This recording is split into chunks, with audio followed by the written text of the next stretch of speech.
Welcome, friends, to another edition of Economic Update, a weekly program devoted to the economic dimensions of our lives. I'm your host, Richard Wolff, and it is my pleasure to bring this kind of analysis to you every week.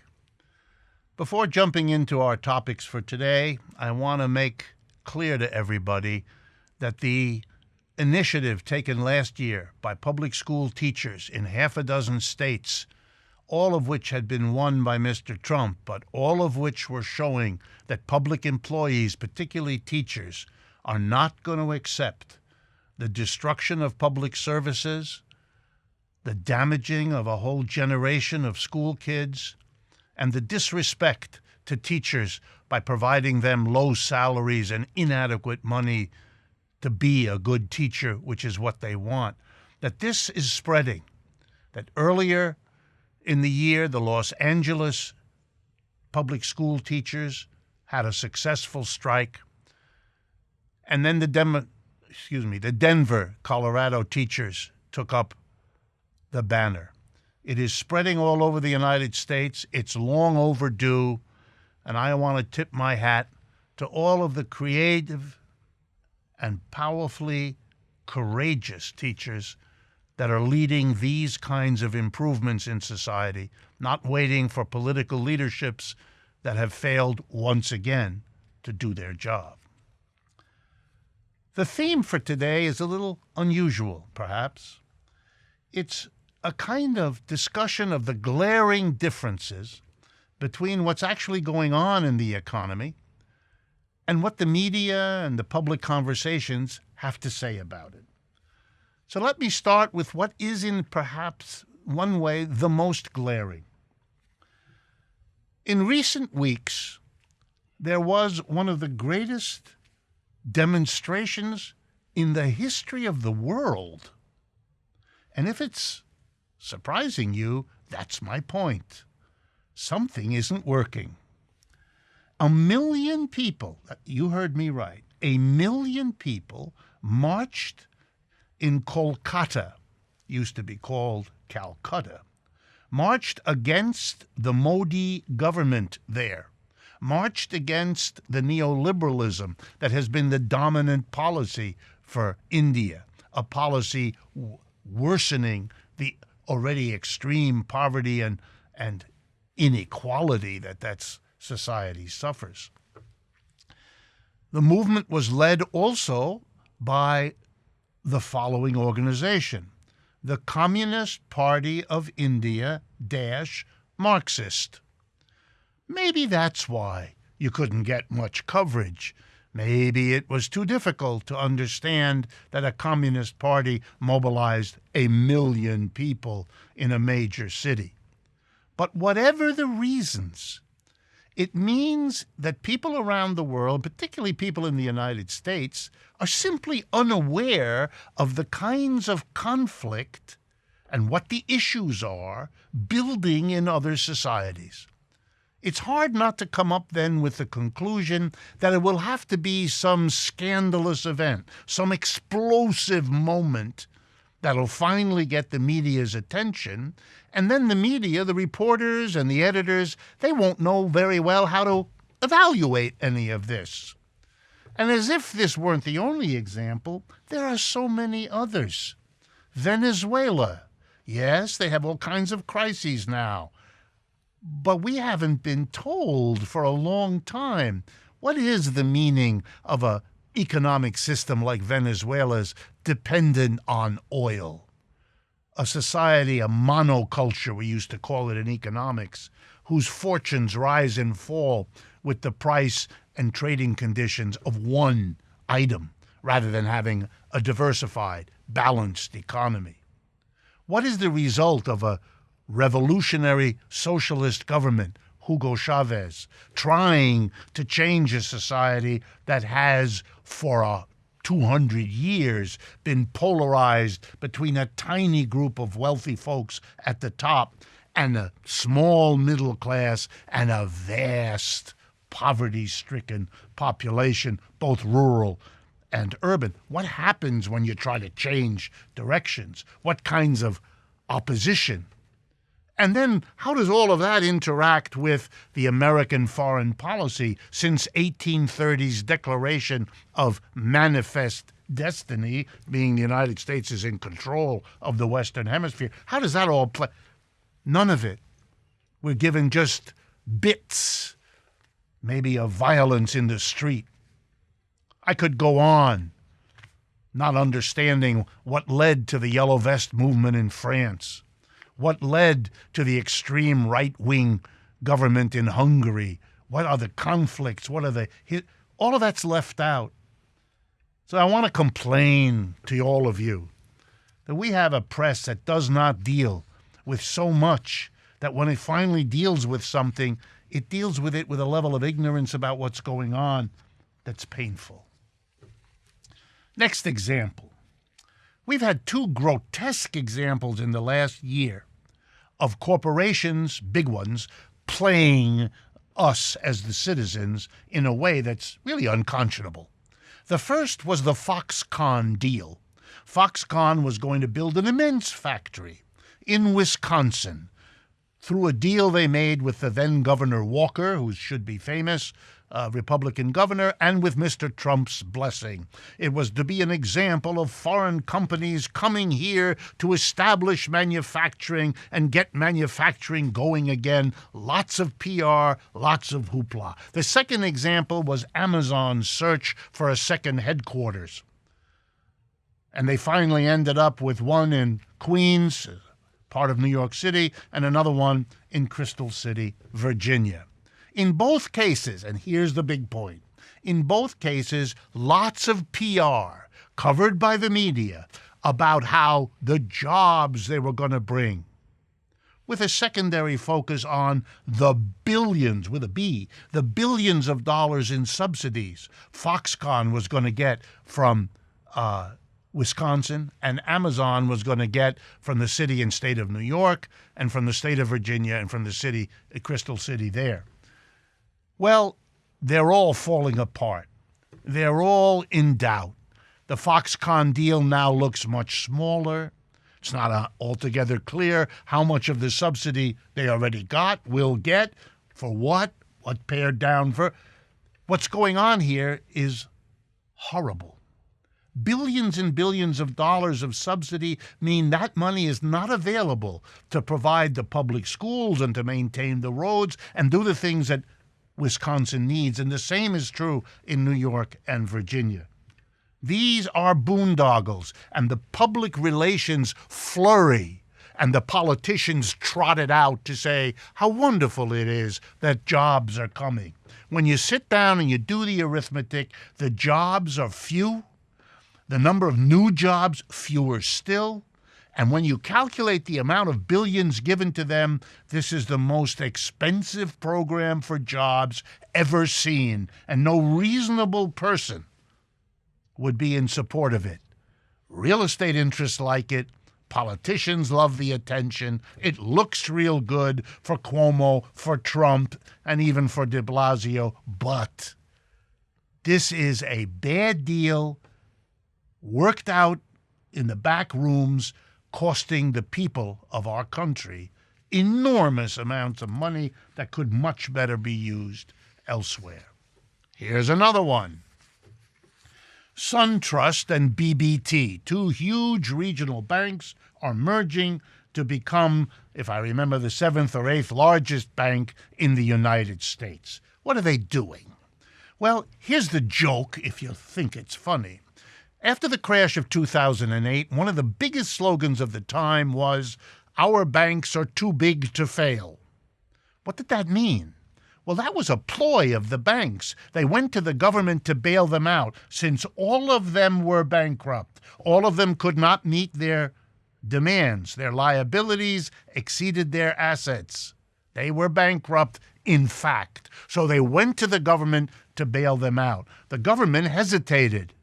There was public money they would have to use. And the banks came back and said, "We're too big to fail," which is a polite way of saying, if you don't help us and we go down, we'll take the whole economy with us. A threat no politician was willing to risk. So they got the trillions from the Federal Reserve, from the U.S. Treasury that we all remember in 2008, 9, and 10.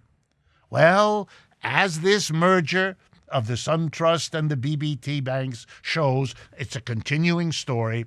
The banks that were too big to fail have become bigger still. They'll be in a better position than they were next time the downturn comes. Many expect it this year or next, to be able to blackmail the people of the United States through its government to bail them out again. And just to remind you to take a look, J.P. Morgan is now the biggest bank in the United States, $2.5 trillion in assets, significantly bigger than it was in 2008. Number 2 in America, the Bank of America, $2.3 trillion. That's an amount of money that's half the budget of the United States in assets. They're bigger than they were. Citigroup, $1.8 trillion. Wells Fargo, $1.8 trillion. There's the big four. They're the big monsters. All of them are bigger than they were when they threatened us with their bigness last time.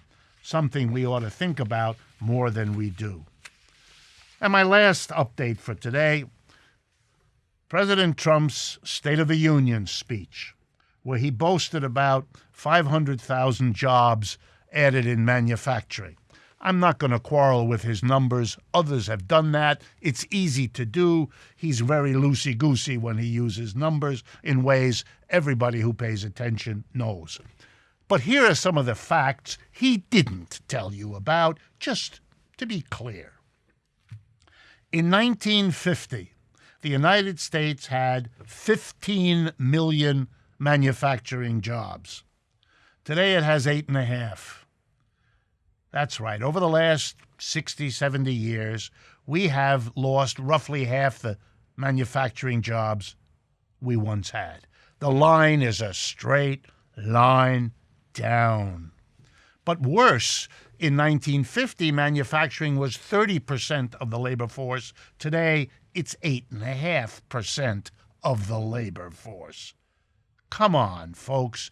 This is a country whose capitalist employers have decided what to do with manufacturing. Here's what they've done.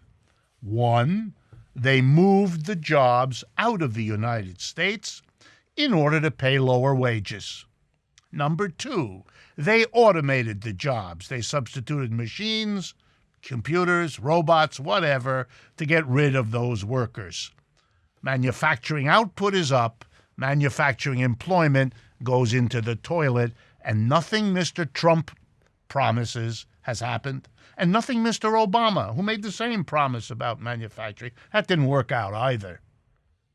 If you don't want manufacturing to disappear, you have to face that you can't let capitalists driven by profit make those decisions, because they've been making them for 60 years, and I just gave you the result.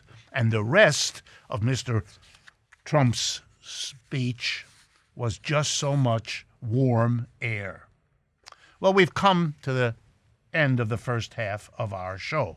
I want to remind you at this point, as I often do, please become a subscriber to our YouTube channel, Economic Update on YouTube. It is a way of showing your interest, getting information about us, and being supportive of this project, and it matters a lot to us. Please also make use of our websites, democracyatwork.info. That's all one word, democracyatwork.info, and rdwolf with 2 Fs.com. You can communicate to us through those websites. You get much more information that we put there. You can follow us on Facebook, Twitter, and Instagram. And as always, I want to conclude by a special thanks to our Patreon audience, whose support and enthusiasm for what we do is a basic part of what keeps us going. Stay with us. We'll be right back with an extraordinary interview.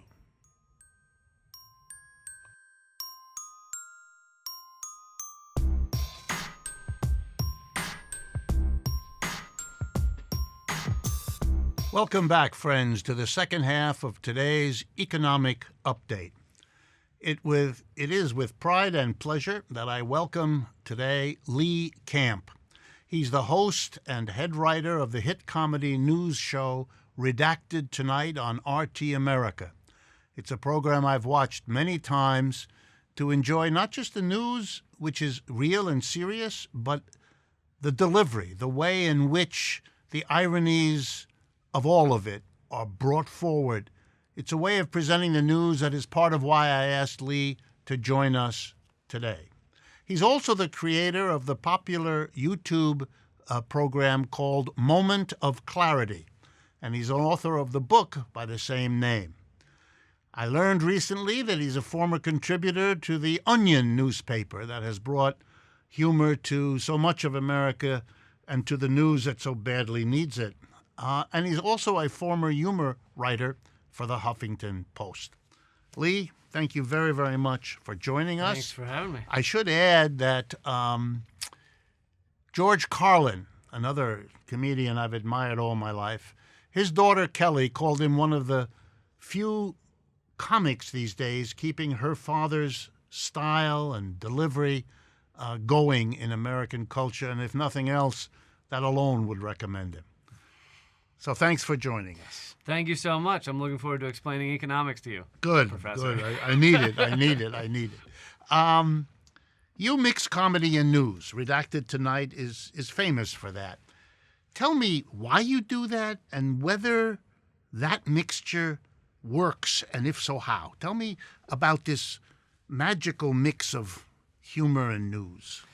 Well, it turns out that describing the slow downfall of our environment and the exploitation of the working class can get dry at times. It can be a little boring. So I spice it up with comedy, and I think, it is... In certain ways, these are dark times. These could also be exciting times if we succeed in changing things. But I think that people are willing to listen longer if they're getting both the enjoyment with the facts at the same time. I think you can talk to people that maybe would turn it off quickly because it doesn't agree with everything they've lined up inside their little bubble there. So I think comedy has a lot of dynamics that allow for a communication in a different way. And then I think just art in general, whether it's comedy, music, painting, if you look at dissidents throughout history, those willing to speak dark truths, art has been a pivotal and crucial way that gets past a lot of the gatekeepers that are designed to keep the status quo in place. Yeah, I notice I get criticism sometimes, and I think they're well taken, that it becomes difficult to listen to me if there are too many sequences of bad things happening. People like to know, but it becomes depressing after a while. Well, you can, and you do a great job of this, I think. I love your show, by the way. Is talking about those who are making efforts to change this, I think, is another way. So of breaking up just like these many workers were laid off, this is going on with these people stood up and these people did this, and detailing the around the edges where people are fighting to create a sustainable world. Well, let me ask you a question that I think of every time I see a comedian these days using or reacting to Donald Trump. I'm particularly thinking of Stephen Colbert, who seems to build his entire program around this. Yeah. So how has Mr. Trump and his administration, how has it shaped your activity, your approach to what you do? Well, it's a good that comes with a bad. So the good thing is Donald Trump has, through his outright, fraud and lying, and he is a front and center snake oil salesman, he has revealed our system for what it is. He is the epitome of a gilded billionaire. He is a brand name. He shows the inverted totalitarian structure for all its glory. The rule by the corporate state is up there with, as if it's been drawn by a caricature artist.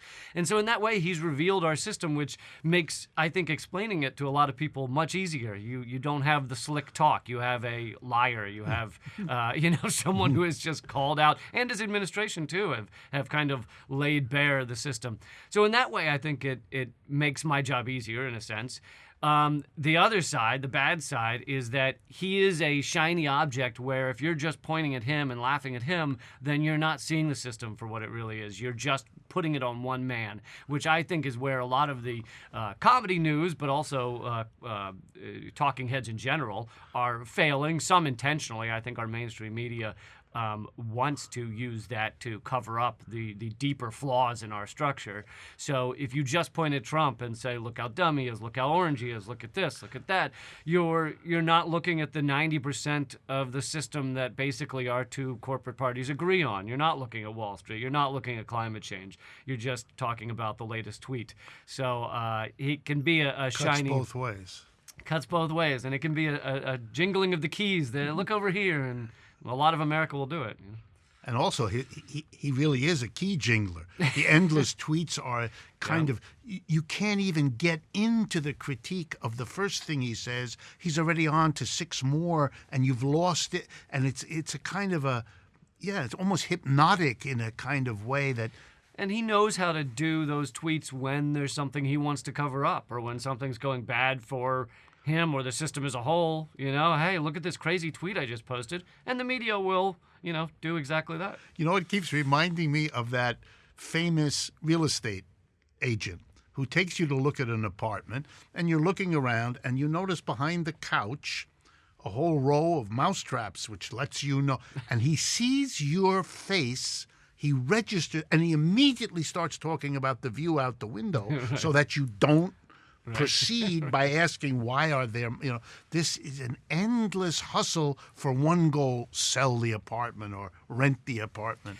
Yeah, I mean, Trump is serving for the mainstream media as the look out the window in a lot of ways because, 51% of millennials, I think now, say capitalism isn't the best system, and they can't talk about that.